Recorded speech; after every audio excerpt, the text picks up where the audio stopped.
Good morning, everyone, and welcome to today's Research in Progress webinar. We're just going to give folks another moment or two to filter into the room. So please get yourselves settled and we'll begin shortly.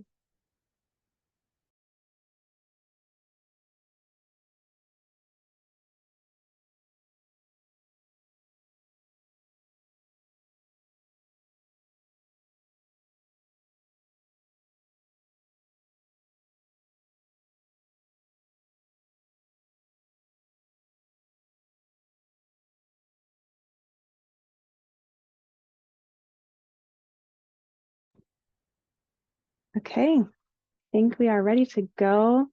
Hello, everyone. My name is Sarah Lewis, and I'm the Strategic Communications Manager at the Balanced Supply of Housing.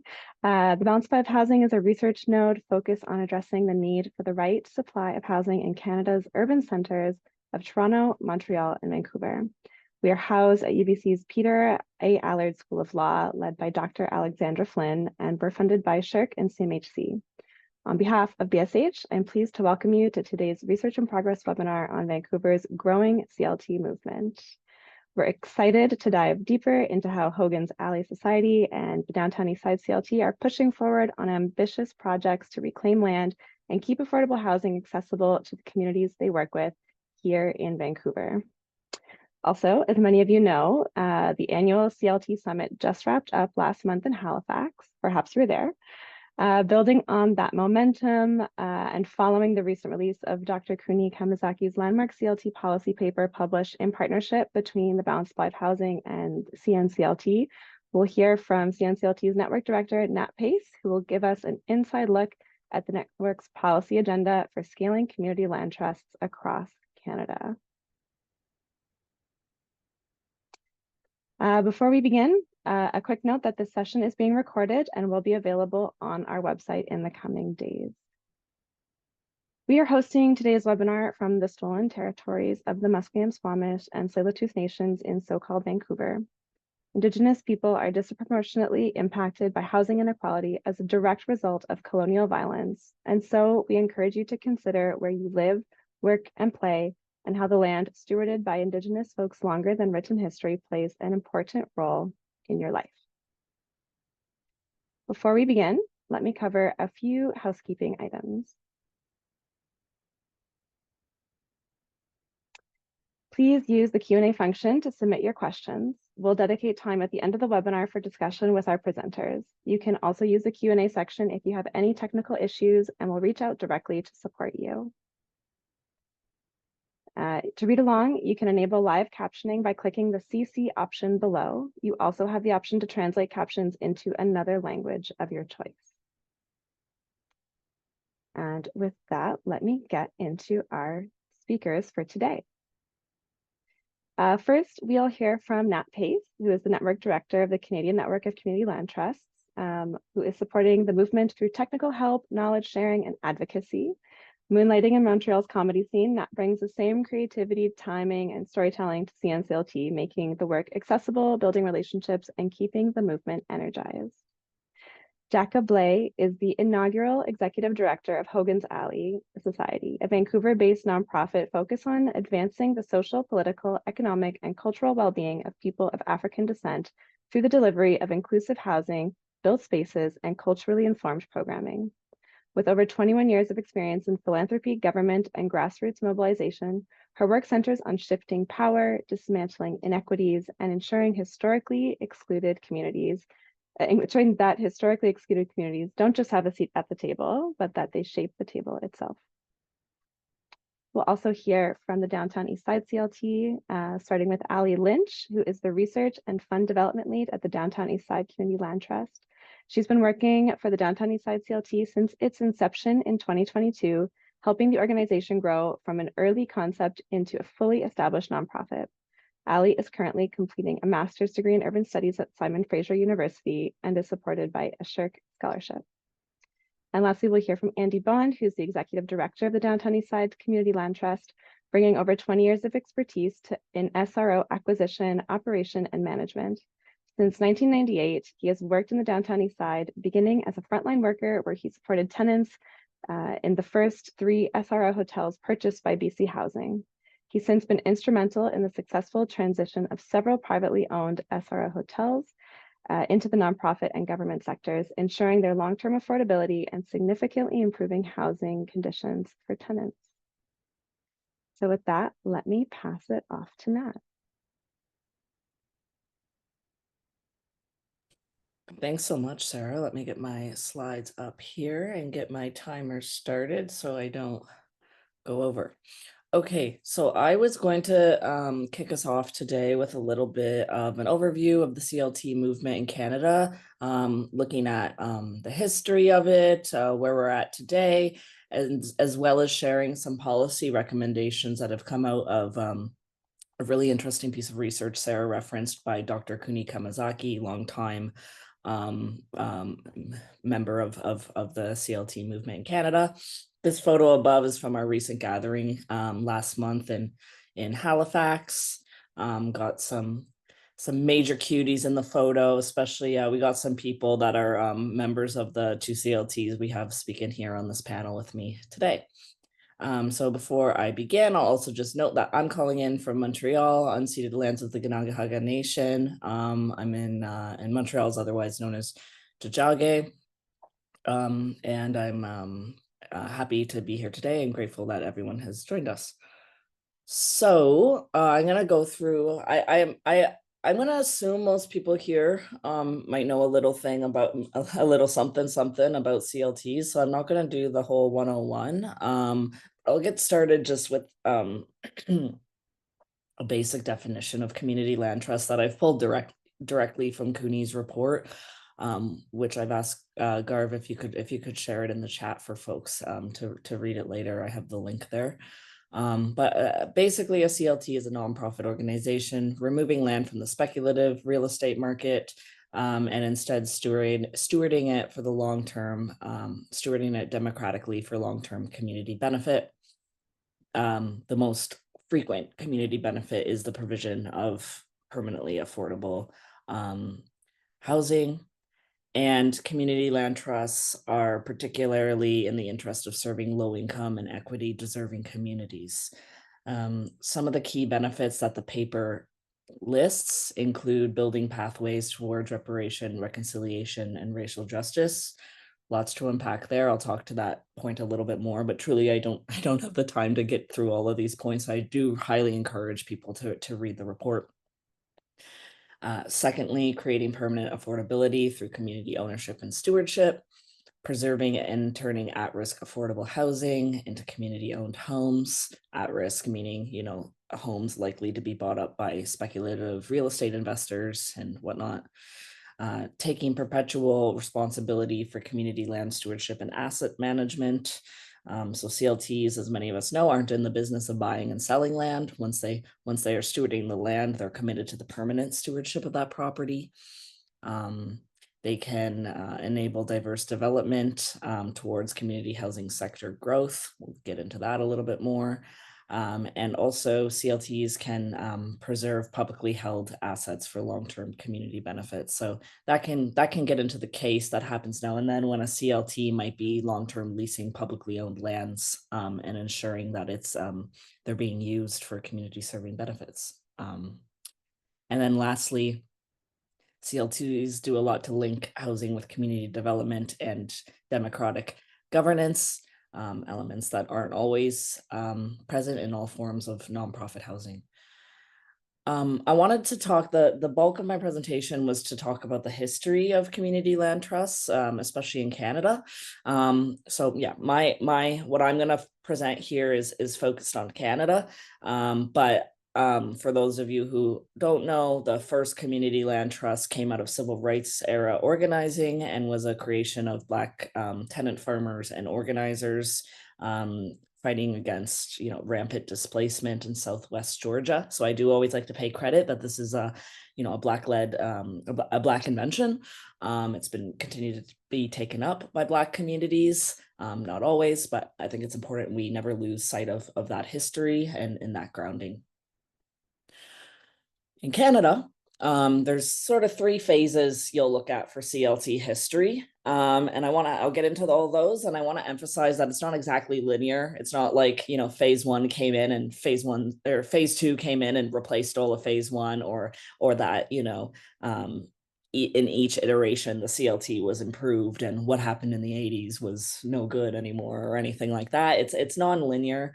And also just, take it with a grain of salt. This is a way to talk about the CLT history. It's not the perfect framework. There's lots of contradictions, what have you, but en general, this is how things have gone in Canada. So the first generation, what we might call it, looking at the 1980s to the 2000s roughly, a lot of this era saw the cooperative housing sector use land trusts as a tool to consolidate assets and to consolidate and to also expand. So instead of, a lot of separate individual housing co-ops, to instead unite them under a single land trust owning the land, while allowing those individual housing co-ops to govern themselves independently. I like to share this photo because I think for those of you that have spent some time in Toronto, you might have noticed it. It's right by the Church and Wellesley area. It's City Park Co-op. This building is owned by a land trust. That land trust is owned by the Cooperative Housing Federation of Toronto. So out of this era of first generation CLTs, three are still active. In 1986, you had CoLand Co., which was formed by the Cooperative Housing Federation of Toronto. They now have multiple land trusts they're using for different reasons. There's not a whole lot of information on them online. You can Google them. There's a web page, and the leader of the organization, Tom, has presented a few times at our CLT Summit. So if you're deeply curious of that history, we have his videos of his talk on YouTube.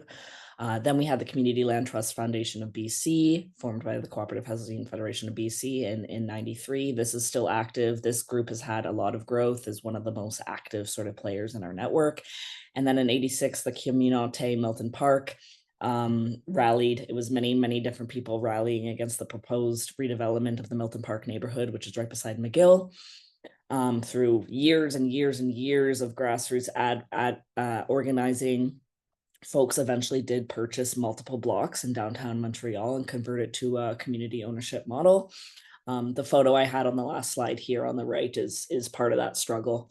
Then we get into the second generation, 2010s to 2020. What's happening here is there's a lot of gentrification in urban neighborhoods. So the CLTs are seen as an attractive option by, organizers on the ground, progressive community development organizations. They're looking to this model as a solution to combat gentrification and displacement in their community. It's both residents, everyday people, and those community organizers uniting together to seed new community land trusts.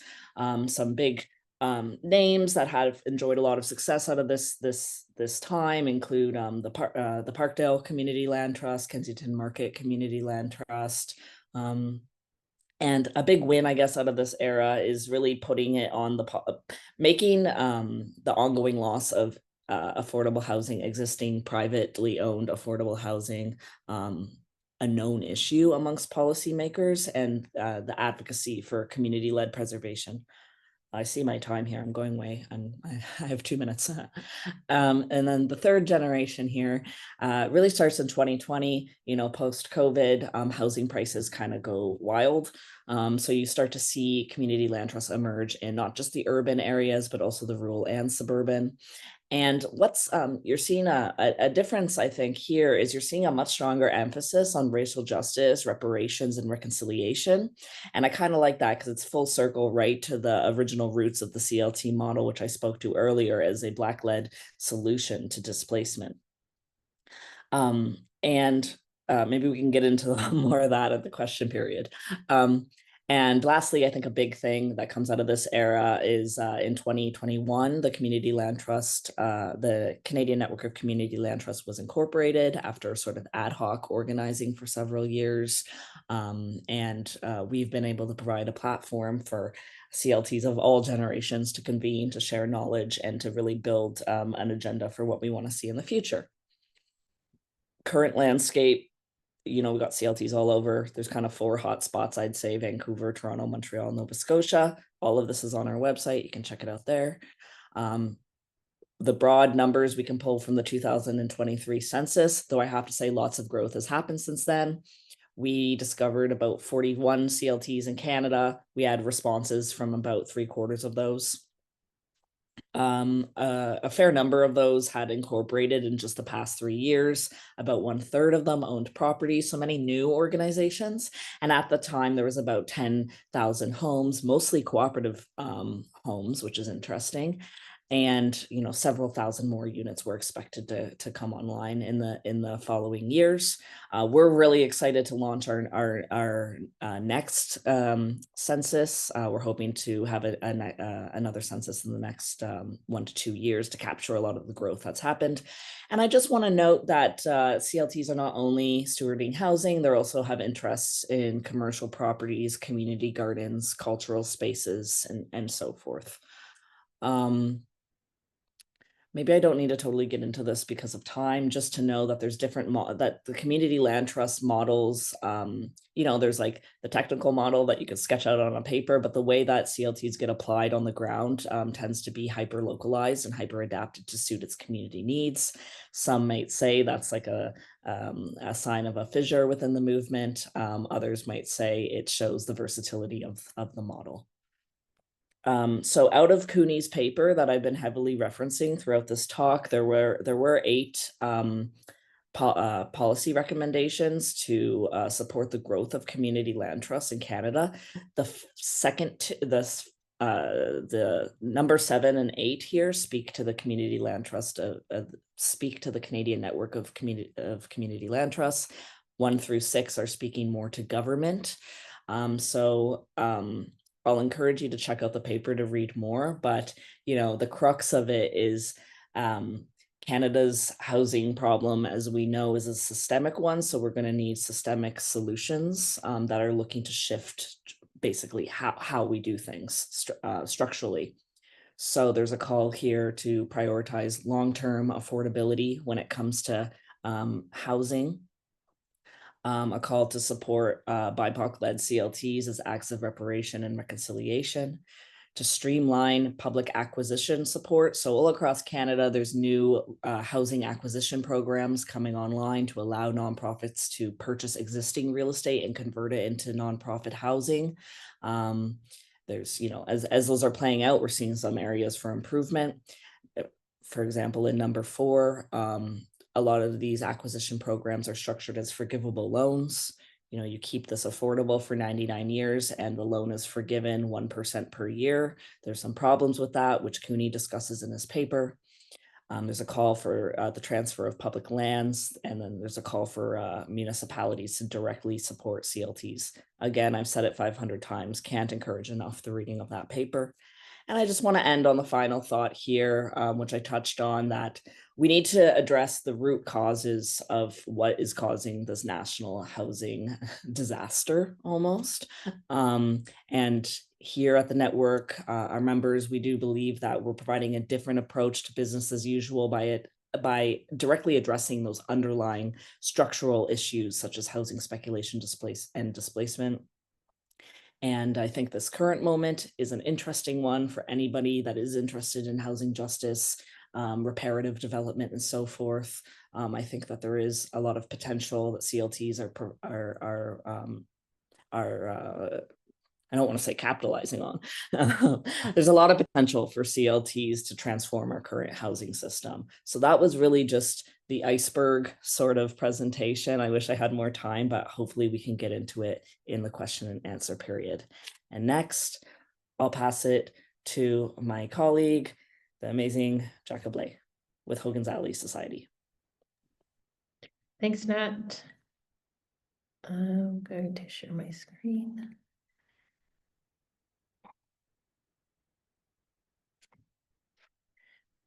Okay, well, hello, everyone. My name is Djaka Blais. I'm the Executive Director of Hogan's Alie Society. I'm honored to be joining Nat, Alie, and Andy and Sarah to talk about how community land trusts are transforming access to land, housing, and belonging in Vancouver in particular. Hogan's Alie Society, we operate on the unceded and stolen territories of the Musqueam, Squamish, and Tsleil-Waututh nations. We also acknowledge the complex histories of Black migration and displacement on these lands, from enslavement and exclusion to ongoing anti-Black racism and erasure. And our work commits to Black and Indigenous solidarity and to ensuring that Black communities have a place to live, gather, and thrive. So what was Hogan's Alie? Hogan's Alie was the unofficial name for a T-shaped intersection at the southwestern edge of Strathcona neighborhood that formed the nucleus of Vancouver's first concentrated Black community in the early 1900s. At its peak in the 40s, Hogan's Alie was home to more than 800 Black community members, and there were several reasons that the Black community of Vancouver clustered in this area.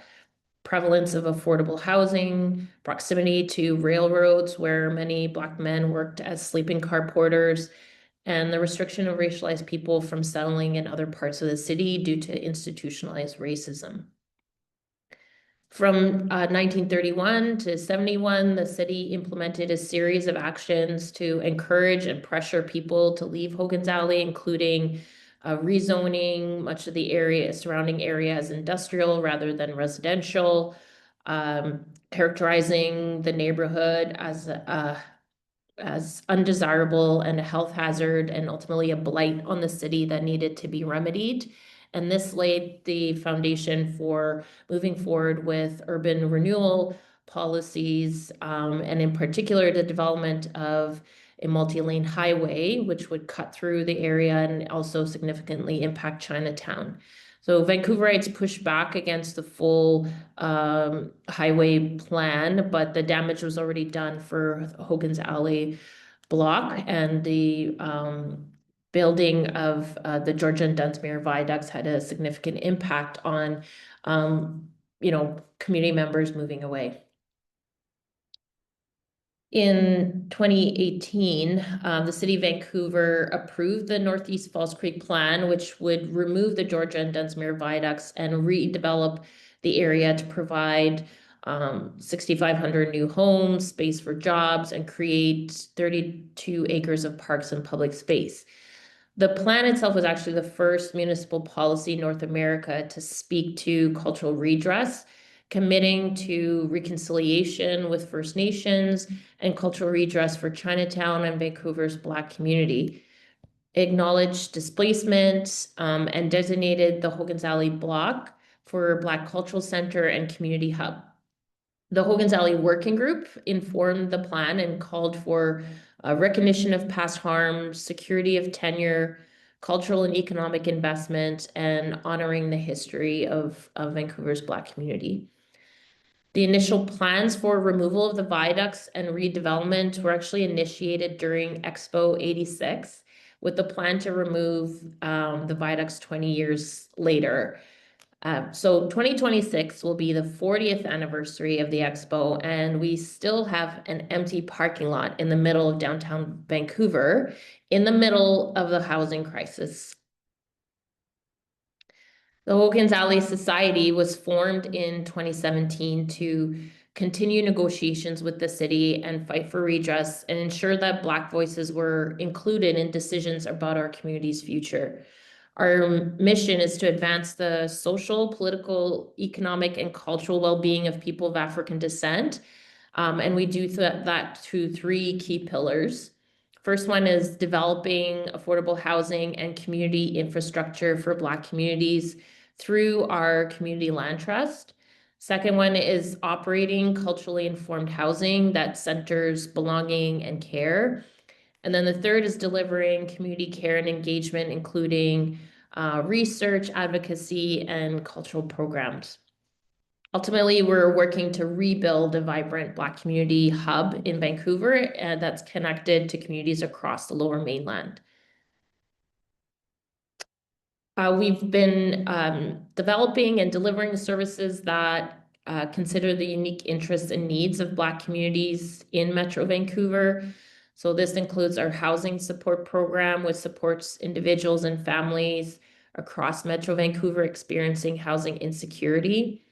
We're operating Nora Hendricks Place, which is supportive housing, which prioritizes Black and Indigenous community members at risk of homelessness and provides cultural and wellness support to help them to move beyond like providing homes to creating community. And we're working continuously to improve our culturally informed housing model to better meet the needs of community through different approaches across the housing continuum. Our focus is really on building community, and that doesn't always neatly align with funding requirements or government policies. So therefore, we've had to and continue to advocate for flexible funding models to be able to support that.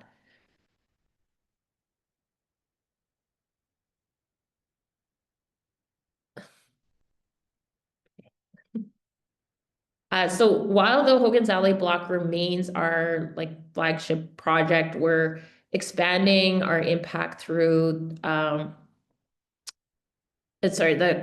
housing Hogan's Alley Society Community Land Trust. And this initiative aims to create affordable, culturally rooted housing and community spaces across Metro Vancouver. We're advancing this by forming like strategic partnerships, launching new developments, as well as looking into acquiring affordable rental housing at risk of redevelopment with the goal of preserving them as community-owned and affordable spaces. The CLT model, which Nat covered really well, guarantees community ownership of the land, long-term affordability, in our case, Black-led governance, and also partnerships with Indigenous and other equity-seeking communities. And through the community land trusts, developments will serve public, cultural, and community purposes, not private profit. Our main project that will be held within the community land trust is the Hogan's Alley block located at 898 Main Street. It's one of the blocks that'll be freed up when the viaducts are removed. So building on the policy commitment in the Northeast False Creek Plan in 2022, Hogan's Alley Society and the City of Vancouver signed a memorandum of understanding, which was really a landmark agreement. It laid out the terms for HAS to enter into a long-term ground lease and develop the Hogan's Alley block once the viaducts are removed. It cements Black leadership in planning, anti-displacement principles, and cultural redress, and will deliver a significant amount of social and below-market housing, childcare center, Black cultural center, and space for small businesses and community gathering. So to bring this vision to life, we'll be engaging with community through planning and collaboration. But this development is dependent on the City of Vancouver, the province of BC, and the main developer in the Northeast False Creek Plan, Concord Pacific, finalizing agreements to advance the implementation of the Northeast False Creek Plan and the removal of the viaducts. So while the block remains kind of our kind of largest project to date, our first development under the Hogan's Alley Society Community Land Trust will be just across the street at the corner of Main Street and Union Street. And we're so it's our first acquisition under the land trust, and we'll be developing a 12-story mixed-use building, and this will be our first Black-led, Black-serving housing development.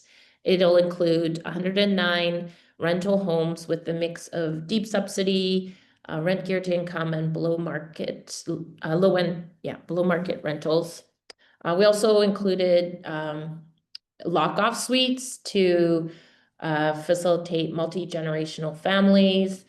We have close to 7,000 square feet of commercial space that we're looking to support small businesses as well as community organizations. And then the whole building was incorporated Afrocentric design as well as space for community building. It demonstrates how community land ownership can deliver affordable, culturally rooted housing in the heart of the city.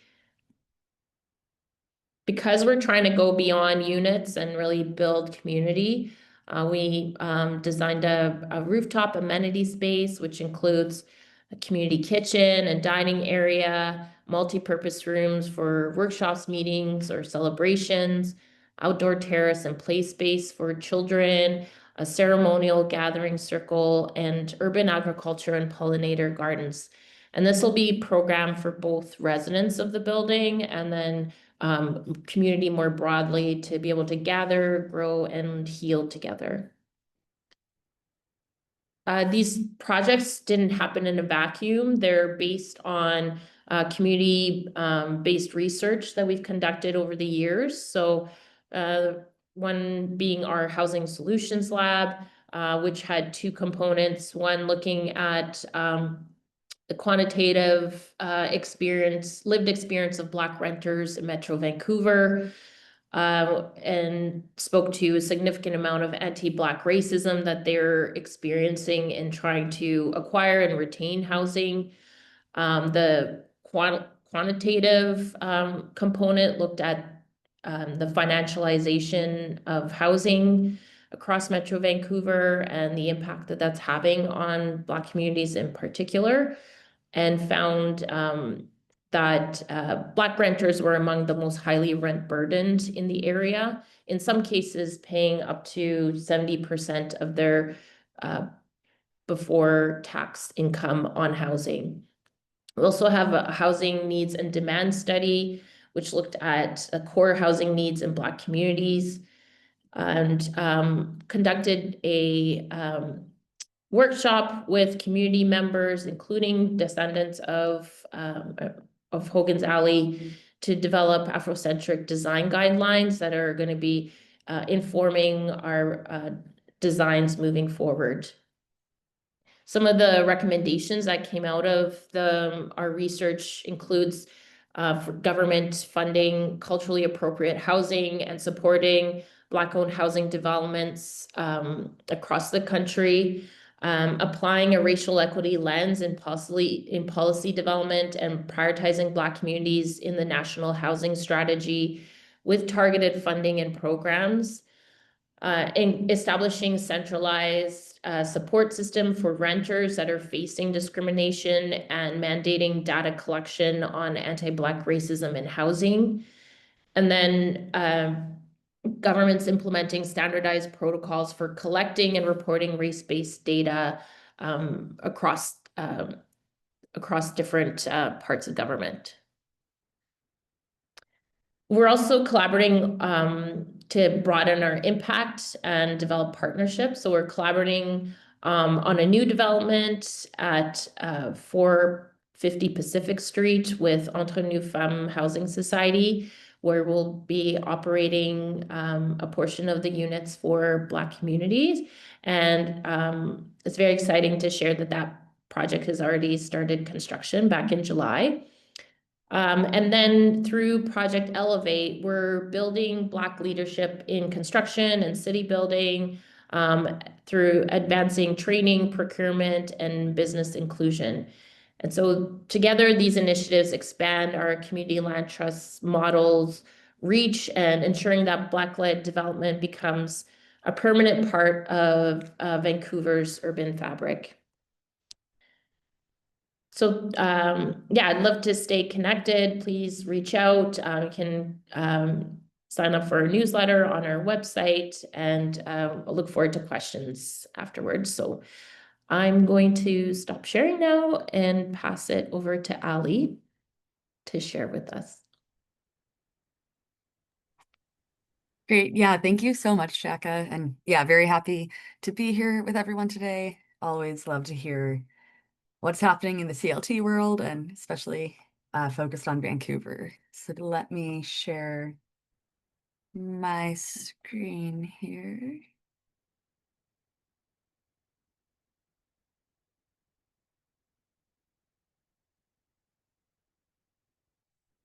Great. So the Downtown Eastside Community Land Trust is a nonprofit CLT that's dedicated to transferring privately owned properties in Vancouver's downtown Eastside neighborhood into community ownership. Our current focus is really on acquiring and improving SROs, which are a crucial, deeply affordable housing stock in the neighborhood, which I will talk a little bit more about. So first, how did we start? We really started kind of as a coalition of different downtown Eastside serving organizations, including the SRO Collaborative, Powell Street Festival, Aboriginal Front Door, and Vancouver Aboriginal Community Policing Center.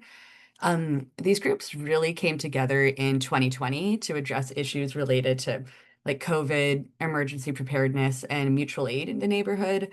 And from this, it kind of developed into discussing wider issues, specifically around housing, homelessness, and SROs. So some of you may not know what SROs are, so I'll just briefly cover that. It stands for single room occupancy buildings, and they were originally built as residential hotels that were built as lodging for like temporary workers in the early 1900s. So most of them are about 100 years old at this point or over that. They're usually about like 10-foot by 10-foot rooms with shared bathrooms and no kitchen or maybe a shared kitchen. They've really become a crucial source of low-income housing for some of the city's most vulnerable residents. The 2024 City of Vancouver SRO tenant survey shows that about 83% of tenants rely solely on income assistance or pension.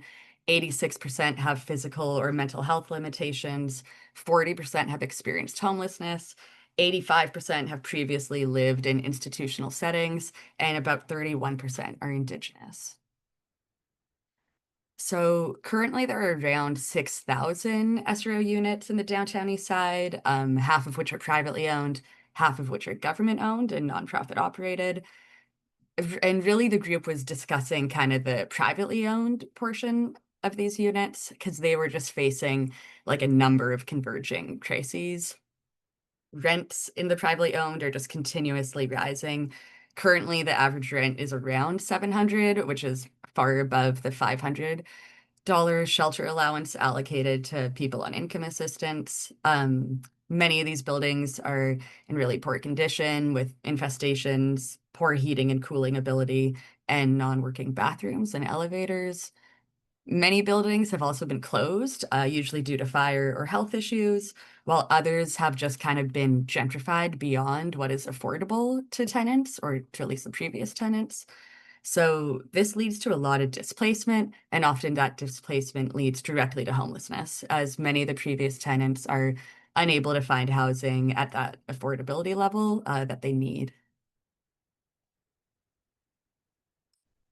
The other thing that kind of the coalition was interested in beyond just remedying some of the material and affordability issues in the SROs was creating a new housing model.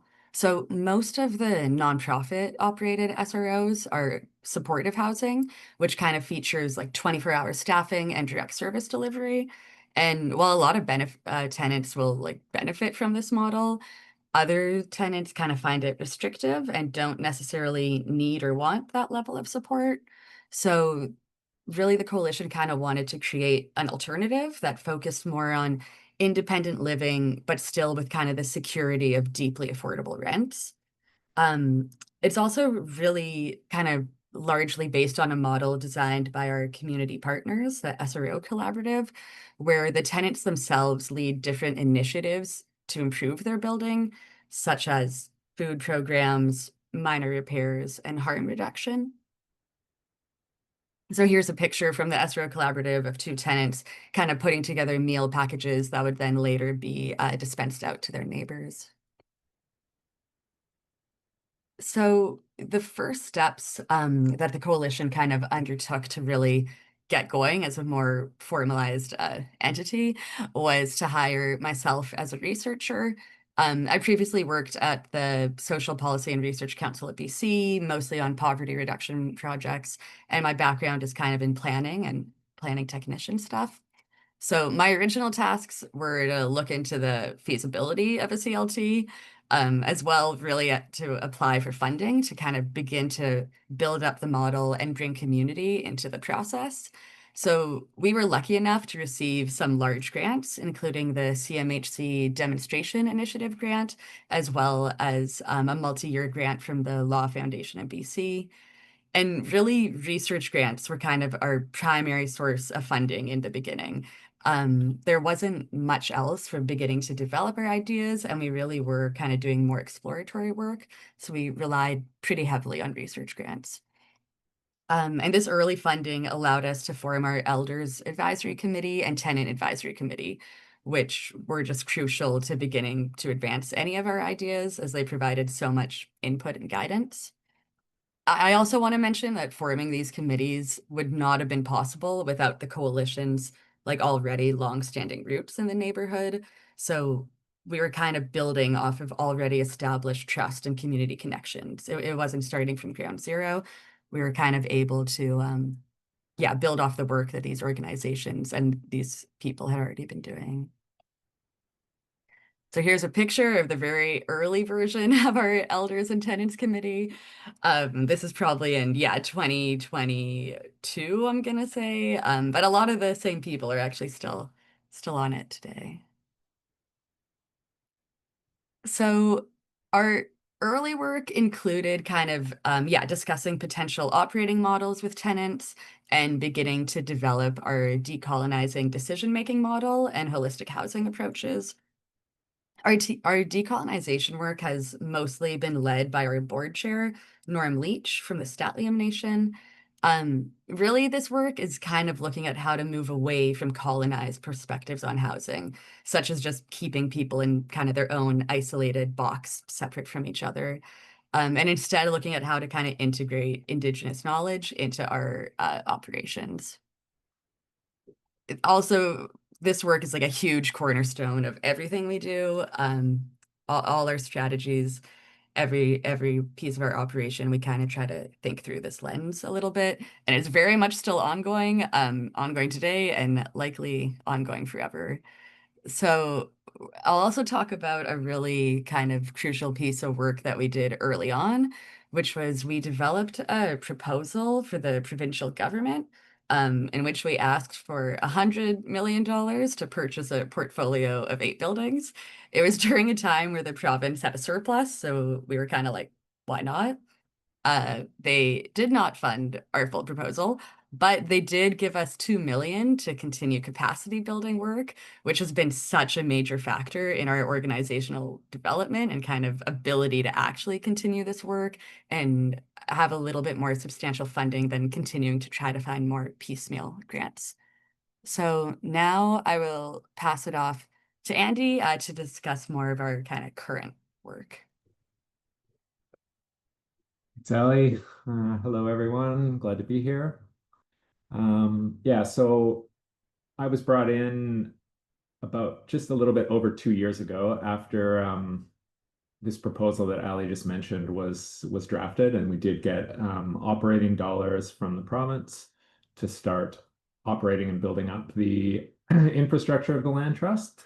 And as mentioned before, I have a long background of working in the downtown Eastside at a large not-for-profit, and I'm very familiar with the SROs in a nonprofit supported housing model, but was also interested in the new model and well aware of the work that the SRC was doing. So current projects that we're working on now is the Kiefer Rooms, renovating and operating. So when we put forward that proposal for the province to buy a whole suite of hotels, they didn't buy all of them, but they did buy the Kiefer Rooms because it had had a fire and it was thought to be more at risk of being purchased by a developer.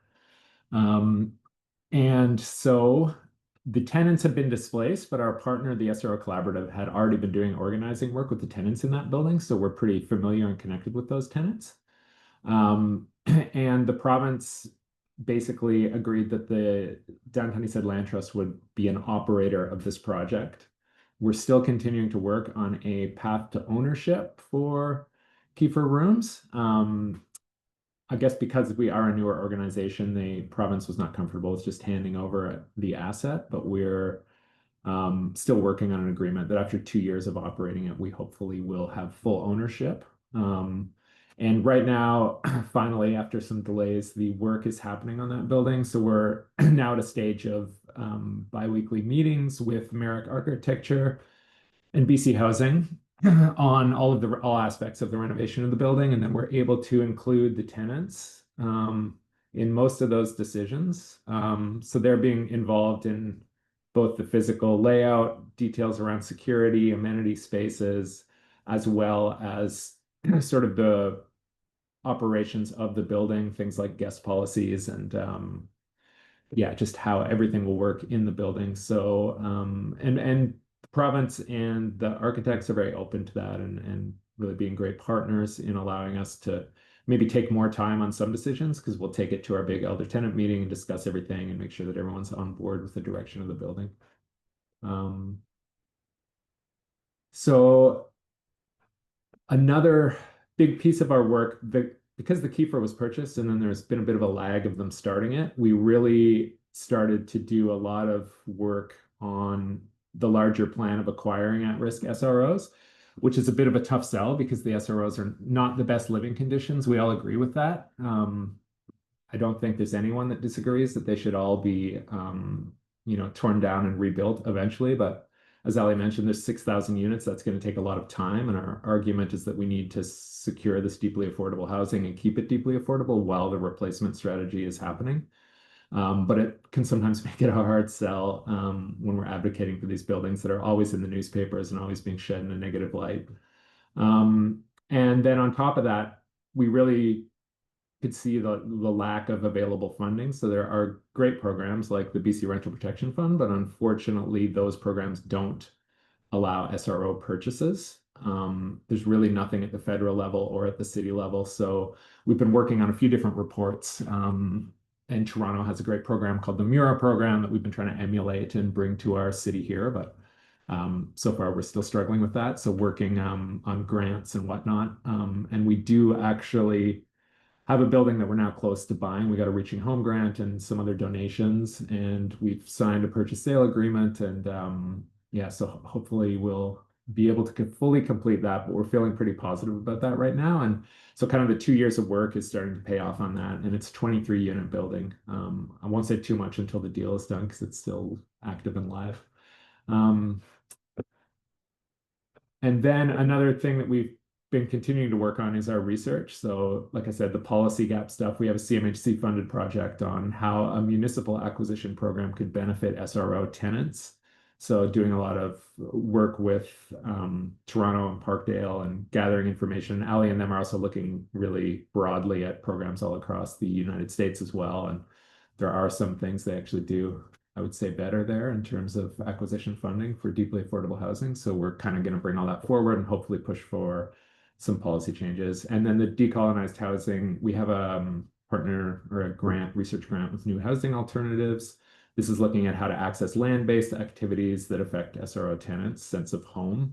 So part of the decolonizing work and the meeting with tenants is a lot of talk, from Norm and other Indigenous elders around the connection to land and the importance. But the SRO tenants are saying, how are we supposed to actualize that when we're in a little 100-square-foot room and outside it's a concrete jungle, etc. So this is allowing us to do some things like host big outdoor gatherings in a garden nearby, where people get to do foraging and other activities. We also did a Chinese seniors fishing trip with some of the seniors from Chinatown and took them out of the neighborhood and they went fishing, and we've got a few other ones like that planned. And then our ongoing governance work. So we're continuing to meet with the Elder Tenant Committee. We just got another 3 years of funding from the Law Foundation, which is really crucial funding for us because it does allow us to bring together this big group of selected Indigenous elders with representation from all of the host nations, along with a group of 15 to, it's kind of growing to close to 20 tenants now. So we meet monthly, and a lot of the decisions, even for example, the building that we're purchasing, there's a lot of discussion and debate at the group about why we're selecting that building and how we're moving forward with it. We still are working on opening up full public membership. Kind of the plan is to really do that once we are actually have a building that we're operating, but we continue to do that. And we're also looking at obtaining charitable status and how to best structure that, whether we just do it ourselves or whether we set up a secondary organization. One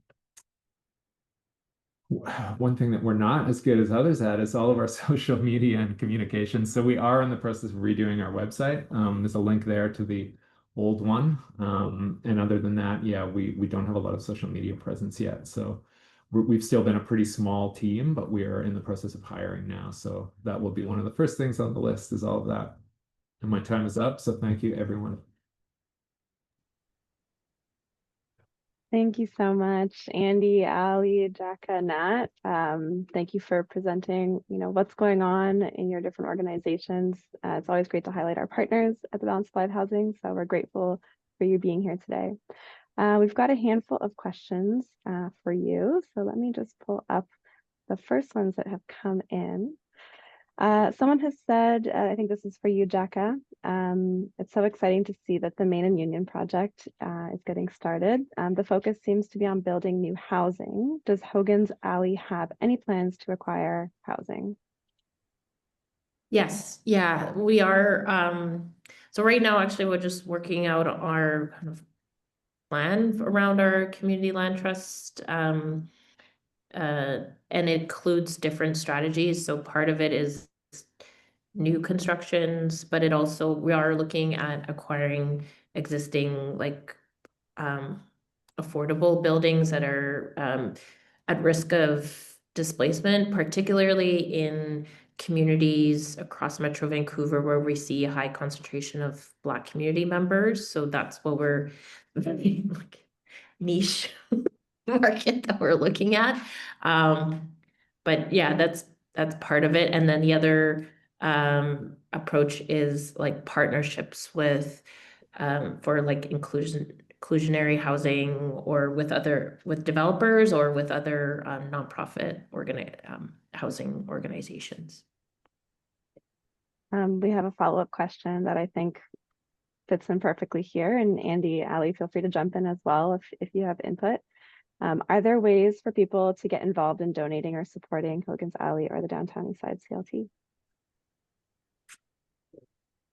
Yeah, I can start. So we have now a fund at the Van City Community Foundation, so that can facilitate charitable donations, and we also, will accept donations that don't require receipting kind of directly to our organization, as well as we are looking for volunteers to support the work that we're doing. So that's been a key part of the where we've been investing some of our energy, is just looking. It's always amazing how many people want to get involved, and then you have to make sure that you figure out good ways to involve people so that you can keep them engaged, and that you're able to really tap into what their strengths are. So that's been part of the work we've been working on, is just being able to do that in a good way. Yeah, I would say for the land trust, I would echo that we do get some requests for people to help out, and we're still trying to figure out the best ways at this point for people to do that. As for donations, we do have two partner organizations, Aboriginal Front Door in Vancouver, Aboriginal Policing Center, that are both able to take charitable donations, and we have facilitated multiple donations through that venue. There's also, for larger ones, we do have a board member that's part of Van City Foundation, so that's an option if someone wants to help us buy a building. Wonderful. We'll definitely share links to your websites and contact in the chat in a moment, so people can reach out if they are interested in supporting directly. We've got a couple of other questions here. This is really for anyone who feels so inclined to answer around different policies at the moment. So programs like BC Builds and Build Canada Homes are starting to talk about community-led housing. From your experience, how are CLTs finding real ways to make an impact in this regard? And where are you running up against friction in this policy setting?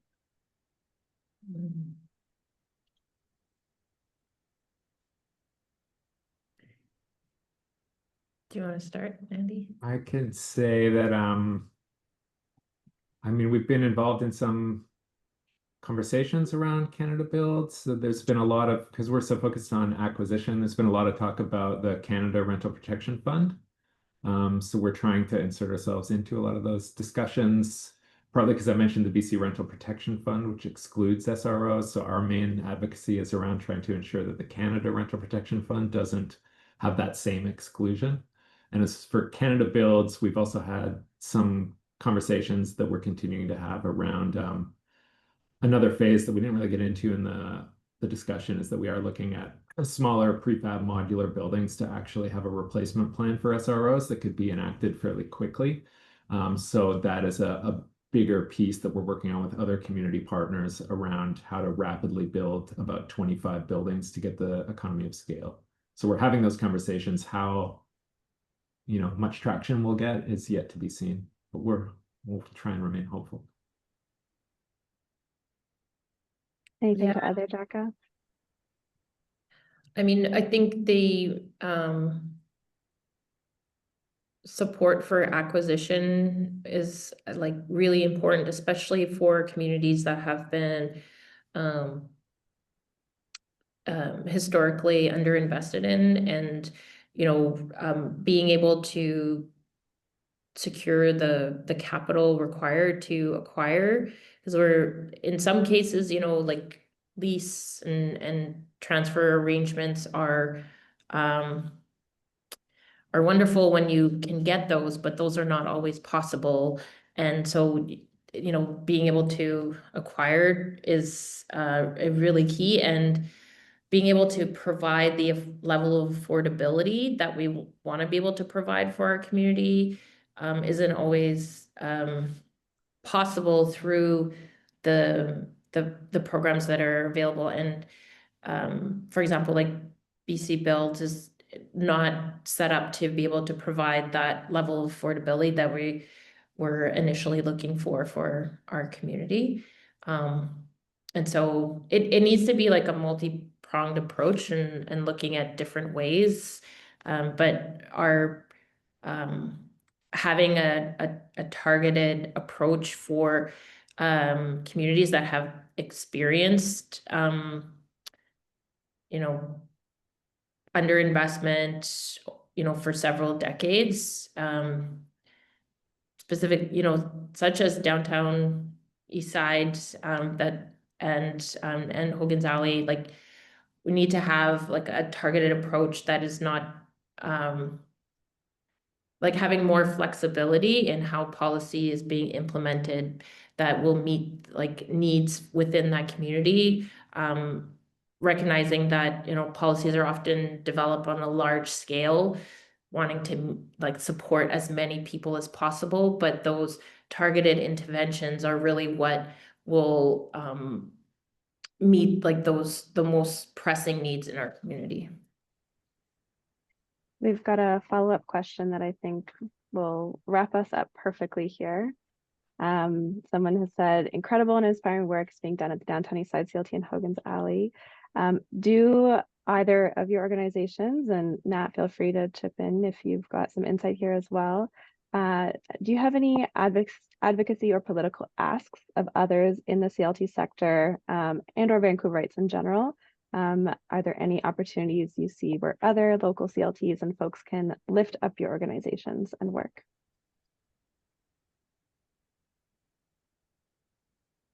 Beyond the funding and perhaps the working with government policy folks? Yeah, I mean, I guess for us, as I mentioned, this sort of project around newer builds, we're still sort of working in secrecy, but within the next couple of weeks, it's partly tied into a response to proposed changes to city zoning. So I think all of this will be more public in a couple of weeks, and at that point, you know, we will maybe try and send out information or something, but I think that there might be a chance for people to help support that in different ways. Yeah, I mean, I think a specific thing that we're going to be working on, now is, I mentioned in the presentation, wanting to see the city, the province, and Concord Pacific prioritize the implementation of the Northeast Falls Creek Plan and the removal of the viaducts. There's a real opportunity next year, 2026, for that to be prioritized. The decision was already made by council back in 2018 for the viaducts to be removed, but we need that to move forward, and that will unlock a significant amount of housing, including social housing, significant amount of social housing in the area, public parks and spaces that are very much needed. Like, we have a dearth of park spaces in the neighborhood that are needed, and that Vancouver, from across the city can benefit from as well.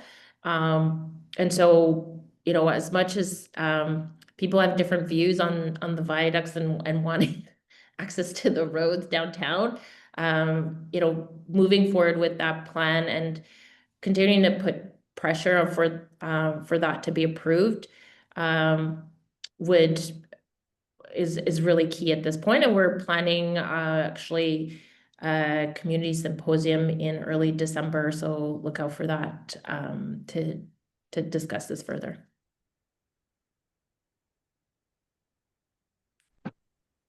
Thank you so much. Nat, Alie, any last words before we wrap up? Just thanks everybody for coming, and also thanks to these two amazing organizations I have the pleasure to be on the panel with. I think the work is life-saving and transformative, so thanks for all the hard work. Yeah, I just want to say thanks as well. And I just think, yeah, the more that the CLTs in Vancouver and across the country are able to kind of unify, solidify our asks, the more progress we're going to make with really being recognized and getting the support and funding that we need. Perfectly stated. Thank you all so much once again for being here today. If you'd like to revisit this Research in Progress webinar or learn more about our partners, you'll be able to find the recording on our website in the coming days. And we encourage you to reach out to us or any of our speakers today if you have further questions. To learn more about our research, including on today's topic or our other research areas, you can visit our website at bsh.ubc.ca. and stay up to date with all things balanced supply of housing, Hogan's Alie, CNCLT, or Downtown Eastside on our social media, newsletters, and websites. Thank you so much, everyone. Have a great rest of your day.